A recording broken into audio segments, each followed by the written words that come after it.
Нашите обврски како повозрасни се големи и значајни. Затоа е потребно да излеземе на 21 април да го дадеме својот глас за оној кандидат за кој сметаме дека најмногу ќе одговори на задачите што како граѓани ни престојат.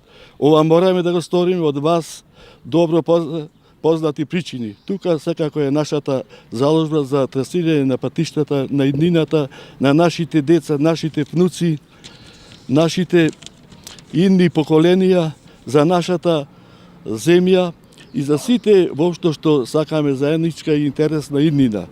Да бидеме единствени како што тоа сме го покажале на повеќе пати досега. Да бидеме своје на своето, да покажеме единство и заедништво, за како што реков, за доброто наше и доброто на младите и идни генерации. Ова се разбира да успееме на одреден начин, да ги задржиме нашите деца, да учат, работат и творат иднина за нив и за нашата земја, да си создадат иднина за нив и за нивните идни генерации. Тука на своето, на дедовското, на татковското огниште, зашто тука и тогаш е најдобро за сите и за нив, и за нивните деца, а и за нас, кога ќе знаеме дека децата ни се своји на своето и се залагаат и борат за иднината на својата татковина.